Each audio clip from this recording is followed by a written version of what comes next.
All right, so here we're looking at the question number three of the task. We don't have the stimulus yet. We just got the question and we know that it's worth 5 marks. So let's have a look at a couple of ways of potentially um, answering this question. You've got to be ready to look deeper than just regurgitate any of the notes that you've been given. You're going to have to be prepared for a stimulus to really stretch you and focus in on what the qualifier is for this response. So qualifier straight away, we know it's reference to the stimulus. You're going to have to refer to the stimulus, or otherwise don't expect to get more than 5 out of 8. Key verb here is evaluate. So that evaluate is going to require you to make a judgment. You need to learn how to make a judgment. Go down to the bottom of this, and it will show you how to make a judgment. The best way to make a judgment is, like we know, to take the issue, person, thing out of the equation and then hypothesize what would have happened. So we need to evaluate. Now, the next qualifier here is the importance of Christian ethical decision making. The reason that qualifier is so important is because it's not just what it is, the process of Christian ethical decision making, but the importance of it. So where it originates, looking down here, so we're going to have to talk about here where it originates in terms of Christianity, how it's been used in its origin, past, present, and future, how the variations of it, and obviously the quotes are incredibly important too. So then we have to go through Christian ethical decision making. So if we look at our levels, go to the level video if you're unsure. To go through the content here, we're looking at a level 1. Oops. So our content is Christian ethical decision making, and we're going to be looking at level 1. So Christian ethics, regardless of the ethical area. So where do we go to with those? You'd go into the natural law, revealed law, authority, and tradition.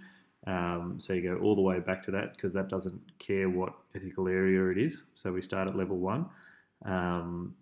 Then the ethical decision making process then would go. It hasn't necessarily mentioned there anywhere about bioethics. However, it may potentially in the quote, so you've got to be ready for it, that it's going to be used in the quote. Even if it hasn't been used in the quote, and we're talking about ethical decision making in the lives of adherents, you're still going to have to use examples somewhere to, or have evidence to back it up, and that's where you can use bioethics as an example by giving the teachings and then an issue within the area. So if you're talking about bioethics, or you're talking about ethics in general, it doesn't matter what it is.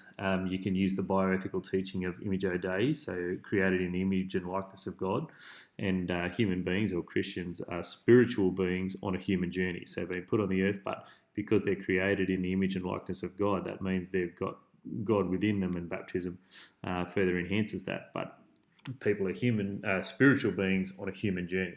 So what does it then mean to be human? So we can put in the link to Jesus' humanity and divinity there, and then we've got a choice. And that was the heavy conversation that we had about Robert Avery, Avery Robert, and what he said about making informed ethical decisions. Christians can choose to be humane or inhumane, and that's where if Christians want to follow in the way of Jesus Christ, they will then want to choose to be humane, and they've got to develop that ability. So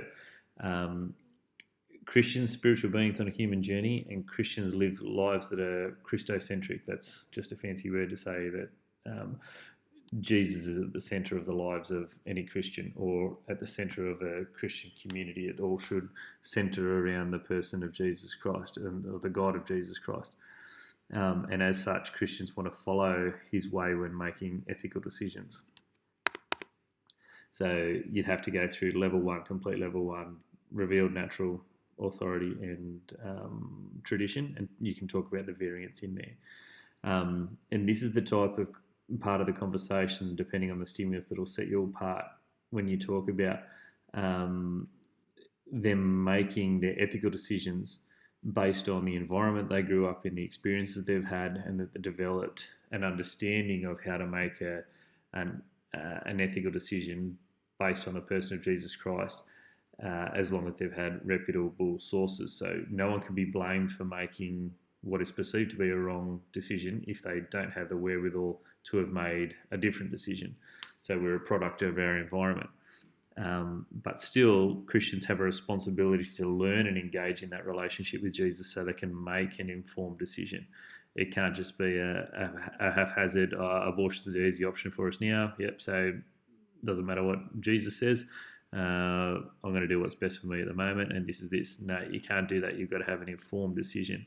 And this happens as you get older, as you learn, as you do your research, etc. So you're really going to have to talk about that's what the importance of ethical decision in the lives of adherents is. So the importance of making those informed decisions and choosing the humane response. So choosing the psyche of being humane. So a potential way that you can answer it is a very similar. This is certainly not the only way to answer it, but this is a way to answer it. And you're probably going to be in. I should have sentence 2, 3, and 4 there. This is on your compass. So straight away, answer the qualifiers, importance and the lives of adherents. Choose an aspect of the quote. Don't use it in its entirety because it could potentially be a whole, 100 words, and you don't need to talk about all of them. So you just choose an aspect, and you choose an aspect that you're going to be able to use. All right, don't use what you think the marker wants necessarily, but you're going to be under pressure here. So choose whatever's going to work for you. Start at level 1. So go into revealed law, natural law, authority, and tradition. Bring in a supporting quote, one of your 5 quotes that you've got. So one of your 5 quotes that you've got yourself already, and that'll probably go into sentences 2, 3, and 4. So then sentence 5 and 6, then you're looking at evidence for it. So you use a bioethical teaching or teachings, and you can absolutely use Imago Dei or sanctity of human life or whatever it is, and say suggest why it's so important for the adherents. Bring in another quote to support or some more evidence. You'd probably want to importance for adherence, and you'd want to talk about adherence there. Variance there as well. Then you might go into a bioethical issue, and it could be one that you spoke about before, but really this evidence, even if this is only 3 sentences, really this top one, because it's talking about the jurisprudence, the process of making ethical decisions and the importance in the life of adherents. So this conclusion is probably going to be 2 sentences, I'd say, so that you can make sure that you bring in the Avery Roberts stuff about environment experience and understanding through reputable sources, and no one can be held to blame unless they haven't engaged in wanting to follow the model of Jesus to the best of their ability. So you can't expect someone who doesn't have the wherewithal to do it, but if you're of right sound mind and judgment, you've got a responsibility in order to do that. So again, just the same way as you would be doing for the baptism, make sure that you compound your sentences, so be ready to be succinct, so precise with what you're talking about.